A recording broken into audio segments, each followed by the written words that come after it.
risking Los Angeles for Taipei. Members of the blob should honestly engage the American people, who say they back Taiwan but oppose sending troops. By Doug Bandow. Speakers of the U.S. House of Representatives are usually masters of the adage, all politics is local. They tend to be extremely skilled at manipulating local voters and buying congressional elections, legally, of course. Few pay much attention to international affairs and even fewer spread rumors of wars, let alone start real, deadly, shooting wars. Speaker Nancy Pelosi, expected to lose her office after the November midterm elections, nearly sparked just such a conflagration with the People's Republic of China.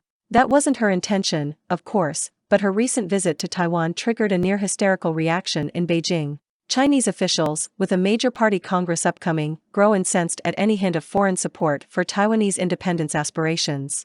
In fact, the Chinese never came close to shooting anyone. But their frenzied military maneuvers likely inaugurated a new normal. The PRC will place increasing pressure on the roughly 24 million Taiwanese, and with Washington poised to respond in kind, tensions could rise as the waters and airspace around the island grow dangerously crowded. While Washington's long-standing policy toward a potential Chinese attack on Taiwan has been strategic ambiguity, that doesn't mean there is serious doubt about what the U.S. would do in such a scenario. The vast majority of the foreign policy establishment would push for war.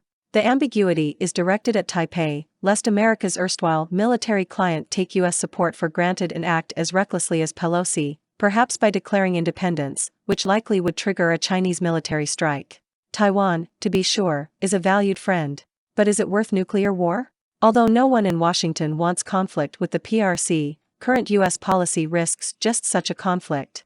In a representative democracy, that should suggest that policymakers and, more importantly, the American people, believe the price is worth it. Yet, no serious public debate has ever occurred over the issue. Indeed, many officials appear to believe that if Washington makes its demands clear, typically called leadership in the nation's capital, then Xi Jinping and company will scurry back to Zhongnanhai, never to be heard from again. If the president goes further and waves his pinky finger, the Chinese will abandon their hostile plans forever. This is a dangerous fantasy disconnected from reality. For the PRC, Taiwan is an issue bound up in a virulent nationalism that attracts popular as well as elite support.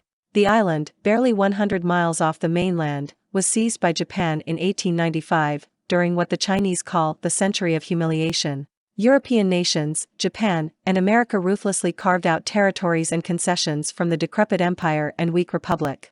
Hong Kong, too, was a spoil of war. Since the United Kingdom returned the latter in 1997, Taiwan has become the last major land on the agenda, the final step in what China sees as its return to greatness. The wishes of the Taiwanese people, who have formed what amounts to a country despite its lack of formal recognition, are of little concern in Beijing. The PRC has offered a one-country, two-systems model, as has long been practiced in Hong Kong. However, the brutal crackdown on that special administrative region, which suppressed almost all civil and political liberties, has destroyed that arrangement's attractiveness to the Taiwanese people, especially the young. As one Chinese diplomat told me, what mattered was what the PRC's 1.4 billion people wanted, not Taiwan's 23 million. Almost certainly, the Chinese leadership with the backing of its people are willing to fight if necessary to eventually reign corporate the island. There wasn't much they could do immediately after establishment of the PRC. But the People's Liberation Army is a much more potent force today. That doesn't mean Beijing wants war. Rather, it hopes to coerce surrender negotiations. But to the Chinese the issue is vital, even existential, going to their very sense of nationhood. Not so for the U.S. The American people have little reason to fight over the fate of the island. It is a humanitarian and human rights issue, and a majority of Americans support providing aid if it is attacked by China. However, they do not want to go to war on behalf of Taiwan. They have no reason to risk Los Angeles for Taipei, as one Chinese general chillingly put it. Why would U.S. policymakers do so? The island is of no intrinsic value to America's defense. Imagine the PRC insisting that it had to protect Cuba to preserve Chinese security. Denying Taiwan to China would inhibit Chinese military activities in the Asia-Pacific. But it is difficult to argue that such an indirect impact on American interests warrants war with Beijing, a rising nationalistic and nuclear-armed power. The U.S. would not have seen a conflict of comparable violence since at least the Vietnam War, if not World War II. Yet in neither of those wars did America's opponents possess nuclear weapons. Washington's wars over the last 2 decades collectively would barely qualify as a skirmish in comparison to a Sino-American war. Sinking just one U.S. carrier could take several thousand sailors to their deaths. And Washington would fight such a conflict with severe disadvantages. One of those disadvantages is the tyranny of distance. It is far more expensive to project power several thousand miles away than to deter use of power nearby. Another is the absence of air superiority, something which America's military takes for granted.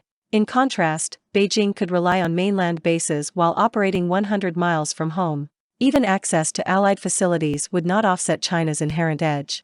Most Americans probably assume that Japan, South Korea, and the Philippines, Washington's most important nearby allies, would support the U.S. in any such war. But supporting America would make those countries immediate military targets. China would become their enemy forever, ready to exact revenge. Although both Seoul and Tokyo have begun to acknowledge the importance of stability in the Taiwan Strait, their officials caution that such commentary remains far from a commitment to go to war. Japan and South Korea have had dependent militaries focused on defense for decades. To confront their great power neighbor would ensure future Chinese enmity with no guarantee of future U.S. support. They would face short-term cost and long-term risk. Disaster would be a possible, even likely, outcome. In contrast, though Washington would pay a hefty price, such a conflict would knock 5% off the U.S. economy, a roughly $1.2 trillion hit. According to one estimate, Americans could walk away in defeat with their distant homeland still largely undisturbed. A well-publicized recent war game gave the victor's nod to Washington, but only at very substantial cost, including the loss of half of the U.S.'s Air Force and Navy aircraft. Other war games show the U.S. losing a conflict over Taiwan. Some have involved the use of nuclear weapons and other WMDs. And there is no reason to believe that the PRC would give up if defeated. The disparities in history, geography, interests, and fervor would drive Beijing toward a rematch, rather like Germany's response to World War I. In contrast, Washington's commitment is more likely to wane given America's increasing fiscal travails and military recruiting difficulties. Moreover, the costs of such a conflict would reverberate worldwide. Disrupting production and transportation in the world's most important economic region would create global chaos. Over the last 2 years, the world's peoples have suffered from the impacts of a pandemic and peripheral European conflict. Imagine if the world's two economic behemoths, both linked commercially to the rest of the world and long engines of global growth, engaged in full-scale warfare. Now imagine if they resorted to the use of nuclear weapons, as some Chinese officials have threatened. The latter result would be by no means certain, of course. But two nuclear powers with nation-killing arsenals have never fought a conventional war. There would be serious potential for escalation, whether from anger, misjudgment, a mistake, desperation, or by accident, which could yield catastrophic consequences. Of course, just as the U.S. would not want to risk Los Angeles for Taipei, presumably the PRC wouldn't want to risk Shanghai for Taipei. But Taiwan matters more to China, and its leaders are likely to take greater risks in its pursuit. It would be one thing for Washington policymakers to gamble distant territories, such as Guam and the Commonwealth of Mariana Islands. It would be quite another to put the homeland and millions of lives in play. Rather like Ukraine, the U.S. should support Taipei in the event of Chinese attack. Washington should help arm Taiwan for its defense now, since doing so would be exceedingly difficult if the island was blockaded and under attack. It should impose economic sanctions against Beijing in response to any assault. Building upon the present cooperation with Europe and allied states in Asia against Russia, the U.S. should seek agreement with those states now over what to do then and warn the PRC accordingly. If U.S. policymakers are intent on defending Taiwan, they should understand that they may well be called upon to act on that promise.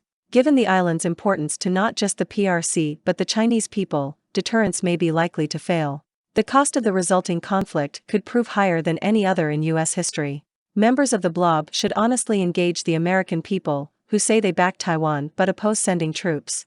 The question they should ask, is Taiwan worth a destructive Pacific war that could reach the U.S. homeland?